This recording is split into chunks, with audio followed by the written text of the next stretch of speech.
Silicon city ಬೆಂಗಳೂರಿನಲ್ಲಿ ಘನಘೋರ ಕೃತ್ಯ ನಡೆದಿದೆ. ಅನ್ಯ ಕೋಮಿನ ಕಾಮುಕನ ಅಟ್ಟಹಾಸಕ್ಕೆ ಬಾಲಕಿ ನಲುಗಿ ಹೋಗಿದ್ದಾಳೆ. ಶಾಲಾ ಬಾಲಕಿ ಮೇಲೆ ಅತ್ಯಾಚಾರ ಎಸಗಿದ್ದಾನೆ ಕಾಮಿಷ್ಟ.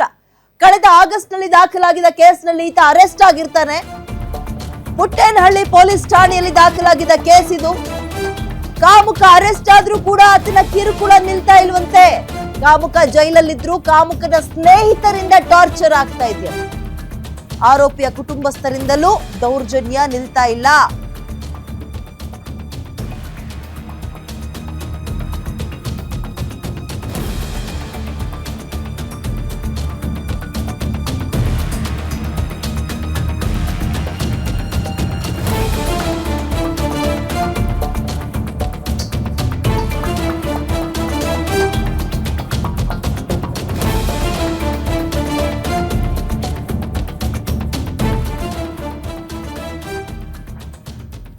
ಬೆಂಗಳೂರಿನಲ್ಲಿ ಆಗ್ತಾ ಇರೋ ಘೋರ ದುರ್ಘಟನೆ ಇದು. ಅನ್ಯ ಕೋಮಿನ ಕಾಮುಕನ ಅಟ್ಟಹಾಸಕ್ಕೆ ಪಾಪ ಬಾಲಕಿಯೊಬ್ಳು ನಲುಗಿ ಹೋಗ್ತಾ ಇದ್ದಾಳೆ. ಶಾಲಾ ಬಾಲಕಿ ಮೇಲೆ ಅತ್ಯಾಚಾರ ಎಸಗಿದ ಕಾಮಿಷ್ಟ. ಪರಿಣಾಮವಾಗಿ ಆತ ಜೈಲಲ್ಲಿ ಕೂಡ ಇದ್ದಾನೆ. ಅದೇನೋ ಜೈಲಲ್ಲಿ ಹೋದ್ರೂ ಕೂಡ ಆತನ ಸ್ನೇಹಿತರಿಂದ ಆತನ ಕುಟುಂಬಸ್ಥರಿಂದ ಹೆಣ್ಮಗ್ಳಿಗೆ ಕಿರುಕುಳ ಆಗ್ತಾ ಇದೆಯಂತೆ. ಕಾಮುಕ ಅರೆಸ್ಟ್ ಆದ್ರೂ ಕೂಡ ಕಿರುಕುಳ ನಿಲ್ತಾ ಇಲ್ಲ. ಕಾಮುಕ ಜೈಲಲ್ಲಿದ್ರು ಕೂಡ ಆತನ ಸ್ನೇಹಿತರು ಟಾರ್ಚರ್ ಅನ್ನ ಮುಂದುವರಿಸ್ತಾ ಇದ್ದಾರಂತೆ. ಆರೋಪಿಯ ಕುಟುಂಬಸ್ಥರಿಂದಲೂ ಕೂಡ ದೌರ್ಜನ್ಯ ನಿಲ್ತಾ ಇಲ್ಲ ಅನ್ನುವ ಆರೋಪ. ನಿತ್ಯ ಟಾರ್ಚರ್ ಮತ್ತು ಜೀವ ಬೆದರಿಕೆ ಹಾಕ್ತಾರಂತೆ.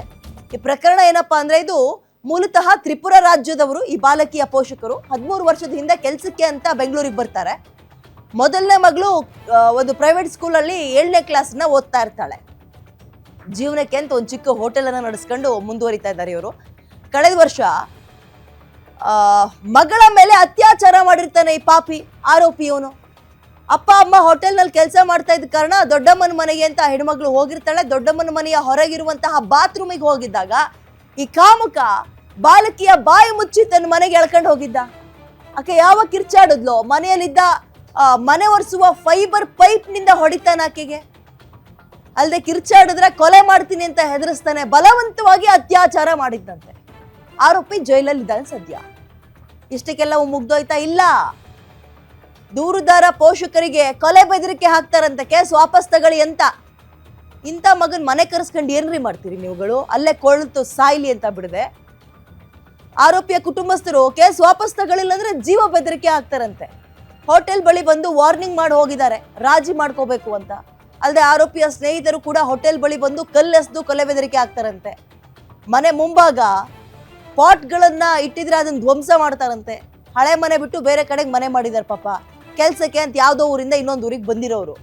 ಪೊಲೀಸರಿಗೆ ದೂರು ಕೊಟ್ರೆ ಏನು ಕ್ರಮ ತಗೊಳ್ತಾ ಇಲ್ಲ ಅಂತ ಪೋಷಕರು ಬೇಸರ ವ್ಯಕ್ತಪಡಿಸ್ತಾ ಇದ್ದಾರೆ. ಇದು ಎಂತ ಅನ್ಯಾಯ ಅನ್ರಿ, ಎಂತ ಅನ್ಯಾಯ ಇದು.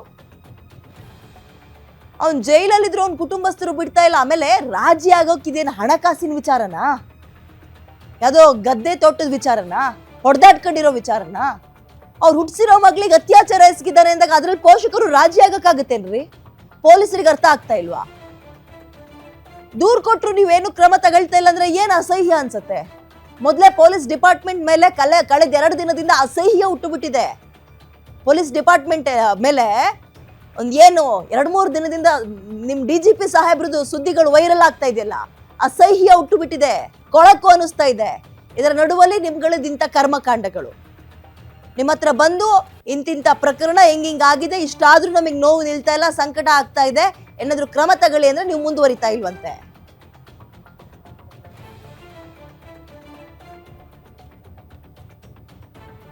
ಮೋರ್ ಡೀಟೇಲ್ಸ್ ನನ್ನ ಕಲೀಗ ಅಜಯ್ ನೀಡ್ತಾರೆ. Good morning Ajay. ಇದು ಬಹಳ ವಿಚಿತ್ರ ಪ್ರಕರಣ ಅಂತ ಅನಿಸ್ತಾ ಇದೆ ಅಲ್ಲ? ಈಗ ರಾಜಿ ಆಗ್ಲಿಕ್ಕೆ ಇದ್ಯಾವುದೋ ಹಣಕಾಸಿನ ವಿಚಾರನೋ ಅಥವಾ ಆಸ್ತಿ ವಿಚಾರನೋ ಅಲ್ಲ. ಮಗಳ ಮೇಲೆ ಅತ್ಯಾಚಾರ ಆಗಿದೆ ಅಂದಾಗ ಅದನ್ನ ಬಂದು ಯಾರು ಕೇಸ್ ವಾಪಸ್ ತಗೊಳಕ್ಕಾಗತ್ತಾ? ಅಂತ ಮಗ ಇದ್ರಷ್ಟು ಹೋದಷ್ಟು ಸಾಯ್ಲಿ ಅಲ್ಲೇ ಅಂತ ಕುಟುಂಬಸ್ಥರು ಬಿಡದೆ ಯಾಕೆ ಹಿಂಗೆ ಟಾರ್ಚರ್ ಮಾಡ್ತಾ ಇದ್ದಾರೆ? ಒಂದು. ಎರಡನೇದು, ಪೊಲೀಸರ ಕೆಲಸ ಏನು? ಕೇಸ್ ಕೊಟ್ರು ಇಂಥ ವಿಚಾರದಲ್ಲಿ ಅವರು ಮುಂದುವರಿತಾ ಇಲ್ಲ, ತಲೆ ಕೆಡಿಸ್ಕೊಳ್ತಾ ಇಲ್ಲ ಅಂದ್ರೆ ಅಂತ ಮಹಾನ್ದಾರಿ ಕೆಲಸ ಏನಿದೆ ಅವ್ರಿಗೆ? ಅವ್ರದಾದ್ರು ಒತ್ತಡಕ್ಕೆ ಬಡಿತಾ ಇದ್ದಾರಾ? ತುಂಬಾ ಪ್ರಭಾವಿ ಕುಟುಂಬನ ಇದು. ಇದೆಯಾ? ಖಂಡಿತ. ಅಂದ್ರೆ ಈ ಒಂದು ಪೋಕ್ಸೋ ಪ್ರಕರಣ ಅಂದ್ರೆ ಕಳೆದ ವರ್ಷ 2025 ಆಗಸ್ಟ್ ನಲ್ಲಿ ಈ ಒಂದು ಪ್ರಕರಣ ದಾಖಲಾಗುತ್ತೆ. ಇಲ್ಲಿ ಪ್ರಮುಖವಾಗಿ ಪೊಲೀಸ್ನವರು ಕೂಡ ಯಾವಾಗ ಈ ಒಂದು ಅತ್ಯಾಚಾರ ಪ್ರಕರಣ ಬೆಳಕಿಗೆ ಬರುತ್ತೆ, ಖುದ್ದು ಸಂತ್ರಸ್ತೆ ಅಂದ್ರೆ ಆ ಬಾಲಕಿ ಕೊಟ್ಟಂತ ಹೇಳಿಕೆ ಜೊತೆಗೆ ಅವರ ತಾಯಿ ಕೊಟ್ಟಂತ ದೂರಿನ ಆಧಾರದ ಮೇಲೆ ಪೋಕ್ಸೋ ಕಾಯ್ದೆ ಅಡಿಯಲ್ಲಿ ಕೇಸ್ ಕೂಡ ದಾಖಲಾಗುತ್ತೆ, FIR ದಾಖಲಾಗುತ್ತೆ. ಇಮಿಡಿಯೇಟ್ ಆಗಿ ಆರೋಪಿಯನ್ನ ಆತನನ್ನು ಕೂಡ ಅರೆಸ್ಟ್ ಮಾಡಿ ಜೈಲಿಗೆ ಕಳಿಸ್ತಾರೆ. ಆದ್ರೆ ಇದು ಇಲ್ಲಿಗೆ ಮುಗಿಯೋದಿಲ್ಲ. ಒಂದ್ ಕಡೆ ಪೊಲೀಸ್ನವರು ತಮ್ಮದೇ ಆದಂತ ಕರ್ತವ್ಯ ಅಂದ್ರೆ ಅವರ ಕಾನೂನಿನ ಚೌಕಟ್ಟಿನಲ್ಲಿ ಕೆಲಸವನ್ನ ಮಾಡಿರ್ತಾರೆ. ಆರೋಪಿಯನ್ನು ಕೂಡ ಅರೆಸ್ಟ್ ಮಾಡಿ ಅದಕ್ಕೆ ಬೇಕಾದಂತ ಶಿಕ್ಷೆಯನ್ನು ಕೂಡ ಈಗಾಗಲೇ ಕೊಟ್ಟಿರುವಂತದ್ದು. ಅದು ಕೋರ್ಟ್ ನಲ್ಲಿ ಕೂಡ ಇವಾಗ್ಲೂ ಕೂಡ ಕೇಸ್ ನಡೀತಾ ಇದೆ. ಆದ್ರೆ ಈ ಒಂದು ಆರೋಪಿಯ ಪರವಾಗಿ ಇರುವಂತ ಅವರ ಕೆಲವೊಂದಷ್ಟು ಪೊರ್ಕಿ ಸ್ನೇಹಿತರಾಗಿರ್ಬೋದು, ಜೊತೆಗೆ ಅವರ ಕುಟುಂಬಸ್ಥರು ಅಂದ್ರೆ ಆರೋಪಿಯ ಕುಟುಂಬಸ್ಥರು ಏನಿದ್ದಾರೆ ಎಲ್ರು ಕೂಡ ಬೇರೆ ರಾಜ್ಯದಿಂದ ಬಂದಿರೋರು. ಅಂದ್ರೆ ಇಲ್ಲಿ ಬಾಲಕಿಯ ಪೋಷಕರು ಕೂಡ ಬೇರೆ ರಾಜ್ಯದಿಂದ ಬಂದು 13 ವರ್ಷಗಳಿಂದ ಬೆಂಗಳೂರಿನಲ್ಲಿ ವಾಸವಾಗಿದ್ದಾರೆ. ಕೆಲವೊಂದಷ್ಟು ಹೋಟ್ಲುಗಳಲ್ಲಿ ಕೆಲಸವನ್ನ ಮಾಡ್ತಾ ಇದ್ರು. ನಂತರ ಅವ್ರದೇ ಹೋದಾದಂತ ಒಂದು ಚಿಕ್ಕ ಹೋಟೆಲ್ ನ ಇಟ್ಕೊಂಡು ಅವರು ಜೀವನವನ್ನ ಕಟ್ಕೊಂಡಿರ್ತಾರೆ. ಇಲ್ಲಿ 7ನೇ ತರಗತಿ ಓದ್ತಾ ಇರುವಂತ 13 ವರ್ಷದ ಬಾಲಕಿ ಏನಿದ್ದಾರೆ ಖಾಸಗಿ ಶಾಲೆಯಲ್ಲಿ ಓದ್ತಾ ಇರ್ತಾರೆ. ಆ ಮಗುವಿನ ಮೇಲೆ ಈ ಆರೋಪಿ ನಿರಂತರವಾಗಿ ಅತ್ಯಾಚಾರ ಮಾಡಿದನಂತ ಹೇಳಿ ಕೆಲವೊಂದಷ್ಟು ಆರೋಪಗಳು ಇದೆ.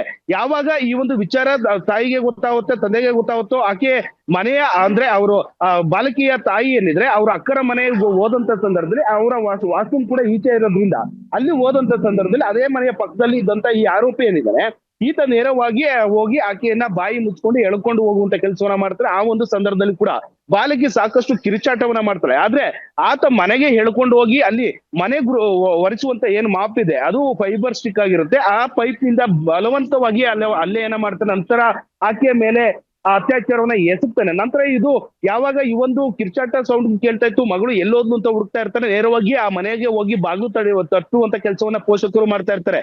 ಯಾವಾಗ ಆತ ಬಾಗ್ಲನ್ನ ತೆಗೆಯೋದಿಲ್ಲ, ಪೊಲೀಸ್ನವರಿಗೆ ಕಂಪ್ಲೇಂಟ್ ಕೊಡ್ತೀವಿ ಅಂತ ಹೇಳಿ ಸಾಕಷ್ಟು ಸಂಖ್ಯೆಯಲ್ಲಿ ಜನಗಳು ಕೂಡ ಸೇರ್ಕೊಂತಾರೆ, ಬಾಗ್ಲನ್ನ ಮುರಿಯುವಂತ ಕೆಲಸವನ್ನ ಮಾಡ್ತಾ ಇರ್ತಾರೆ. ಆತ ನೇರವಾಗಿ ಬಾಗ್ಲು ತೆಗೆದು ಎಸ್ಕೇಪ್ ಕೂಡ ಆಗಿರ್ತಾನೆ. ನಂತರ ಪೊಲೀಸ್ನವ್ರಿಗೆ ಹೋಗಿ ಆ ಹುಡುಗಿಯನ್ನ ಒಂದು ಹೇಳಿಕೆನ ದಾಖಲಿಸ್ತಾರೆ. ಅದಕ್ಕಿಂತ ಮುಂಚಿತವಾಗಿ ಆಕೆ ಚಿಕಿತ್ಸೆಯನ್ನು ಕೂಡ ಕೊಡಿಸಿ ಅದಾದ ನಂತರವಾಗಿ ಆಕೆ ಆರೋಪಿಯ ವಿರುದ್ಧವಾಗಿ ದೂರುದಾರ ಅವರ ತಂದೆ ಆಗಿರ್ಬೋದು, ಜೊತೆಗೆ ಅವರ ತಾಯಿ ಇಬ್ರು ಕೂಡ ದೂರನ್ನ ಕೊಡ್ತಾರೆ. ನಂತರ ಅರೆಸ್ಟ್ ಆಗಿ ಹೋಗಿದ್ದಾನೆ.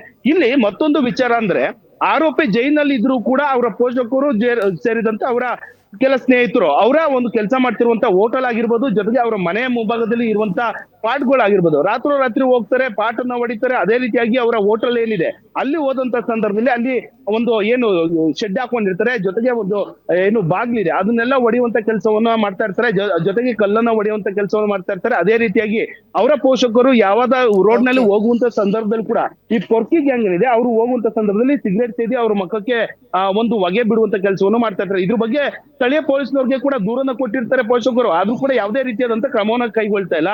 ನಮಗೆ ಬೇಕಾದಂತ ಫೆಸಿಲಿಟಿ ಅಂದ್ರೆ ಏನು ಸೆಕ್ಯೂರಿಟಿ ಕೊಡ್ಬೇಕು ಅವ್ರ ಪೊಲೀಸರು, ಅವ್ರನ್ನ ಕರೆಸಿ ಬುದ್ಧಿವಾದ ಹೇಳ್ಬೇಕು, ವಾರ್ನಿಂಗ್ ಮಾಡ್ಬೇಕು, ಆದ್ರೂ ಕೂಡ ಪೊಲೀಸರು ಮಾಡ್ತಿಲ್ಲ ಅಂತ ನೇರವಾಗಿ ಅವರ ಸಂತ್ರಸ್ತೆ ಅಂದ್ರೆ ಬಾಲಕಿಯ ಪೋಷಕರು ಕೂಡ ಸಾಕಷ್ಟು ಆಕ್ರೋಶ ವ್ಯಕ್ತಪಡಿಸ್ತಾ ಇದ್ದಾರೆ. ಇದೆಯಾ? ಓಕೆ, ಥ್ಯಾಂಕ್ ಯು ಡೀಟೇಲ್ಸ್ಗೆ ಅಜಯ್.